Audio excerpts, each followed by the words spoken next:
In this video, we're going to take a quick tour of over 30 popular Excel shortcuts. We put together this list based on a survey of more than 800 Excel users.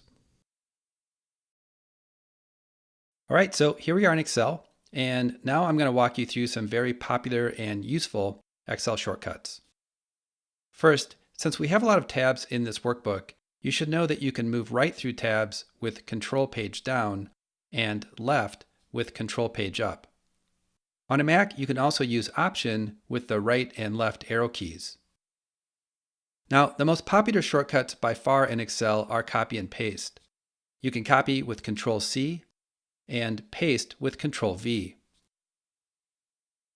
On a Mac, you can use either the Command key or the Control key for many of these shortcuts. Another very useful shortcut you'll see me use often in this video is Undo, Control Z. In addition to Control V to paste, you can also use Enter to paste. On a Mac, add the Function key. To cut instead of copy, use Control X. Then paste normally. One of the most important shortcuts in Excel is Paste Special, which is Control-Alt-V in Windows and Control-Command-V on a Mac. Before we try it, let's first check the formulas on this worksheet using Control+Grave. This shortcut toggles the worksheet to show all formulas and numbers without any formatting. Just use the same shortcut again to toggle off formulas. Most often, Paste Special is used to strip out formulas and formatting. To do that, use Paste Special with values.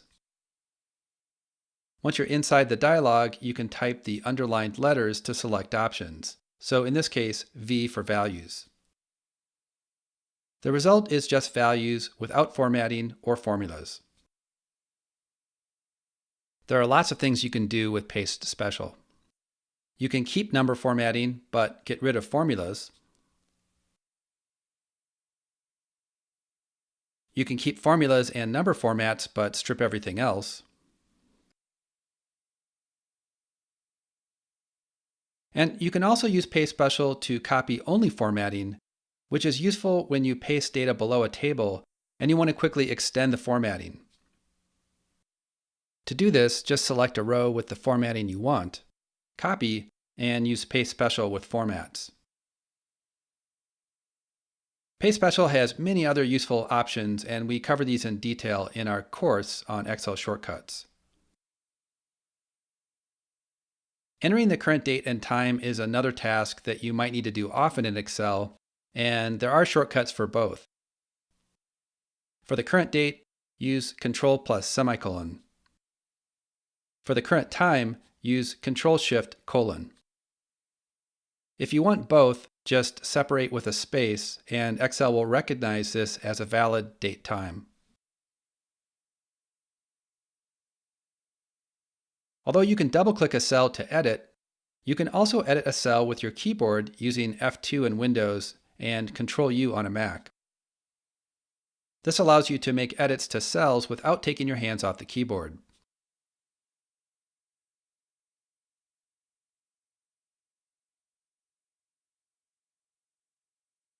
Next, let's look at some shortcuts for navigating a worksheet. First, no matter what cell is selected in a worksheet, you can go back to the first cell with Control plus the Home key. To move to the last cell in a worksheet, use Control plus the End key. Inside a table, you can use Control plus an arrow key to travel through the data in any direction. In this way, I can move quickly to all four corners. To select data with these same shortcuts, just hold down the Shift key. This allows you to easily select rows, columns, and even an entire table. When you're in a table, you can also select everything with Control-A. Once you've made a selection, remember that you can extend the edges of the selection by holding down the Shift key and using arrow keys.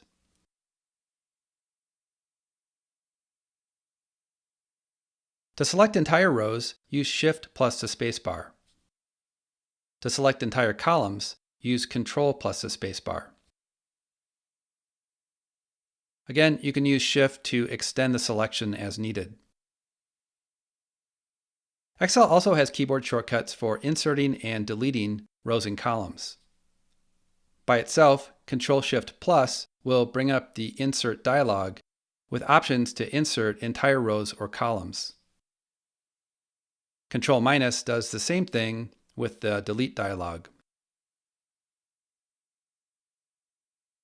However, you can insert and delete much faster if you first select entire rows or columns. This lets you delete and insert without a dialog.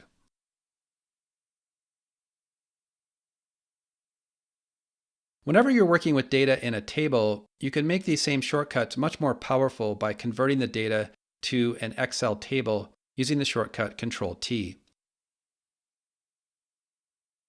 Now the same shortcuts for selecting rows and columns will only select data inside the table. As before, Control-A will select the entire table, but now it won't include the headers. The power of tables becomes clear when you have to work with a really large table, like this one here with 3,000 rows and 36 columns. After I convert the data to a proper Excel table, notice that the headers will automatically be visible even if I move down to the bottom of the table. On top of that, I can select full rows and columns easily, knowing that the data is always perfectly selected. No list of Excel shortcuts would be complete without AutoSum, a handy shortcut for quickly summing numbers with the sum function. AutoSum is Alt equals in Windows and Command-Shift-T on a Mac. You can use AutoSum to sum both rows and columns. You can even AutoSum an entire table in one step. One of the things that you do most often in Excel is enter data, and I've got two shortcuts to show you that can really help you with this. The first is Fill Down, or Control-D. Fill Down is an excellent shortcut for quickly getting data from cells above without using copy and paste. You can use Fill Down on one cell at a time, or with multiple cells. You can even use Fill Down on multiple columns at the same time. Fill Down is a really handy shortcut, but you can speed things up even more if you enter data in multiple cells at the start. To do this, just make a selection, type some data, and use Control-Enter instead of just Enter. Control-Enter works fine for formulas as well. The relative cell references will update normally. So speaking of formulas, let's look at a shortcut for toggling absolute and relative references. In this worksheet, I want to summarize sales by color, so I can use the SUMIF function. To do that, I'll need to enter a range and criteria, and then a sum range. But notice that if I don't lock down certain references, the ranges will shift as the formulas are copied down. So to prevent this, I need to lock the ranges by making them absolute. The shortcut for this is F4 on Windows, Command-T on a Mac, and this will toggle through the absolute and relative options. Now when I copy the formula down, the range references are fixed properly. Excel also has dedicated shortcuts for hiding and showing rows and columns. So you can hide columns with Control-0, and you can hide rows with Control-9.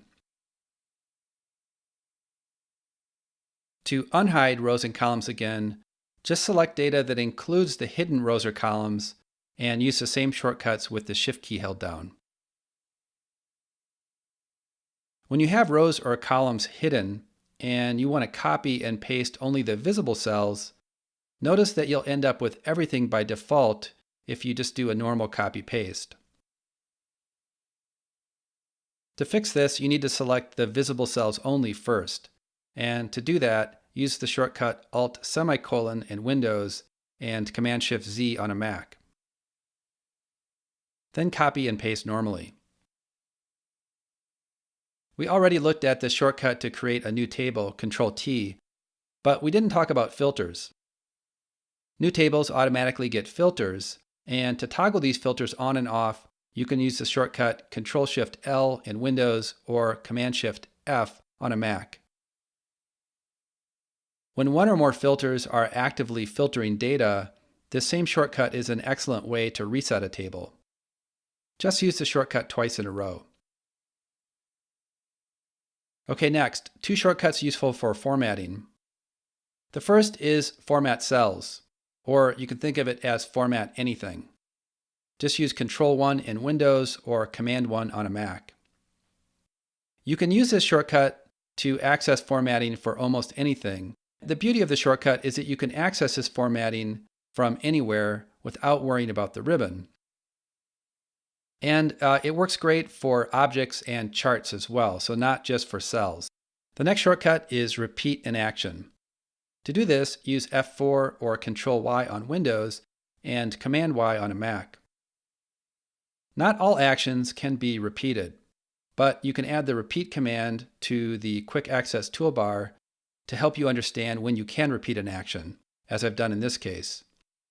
So, for example, the last thing I did was apply a border, so I can use repeat to apply the same border to the second table. You can also use repeat for actions like inserting or deleting rows or columns or inserting sheets. Okay, finally, let's wrap things up with a shortcut that puzzles many people. The shortcut to add a new line inside a cell.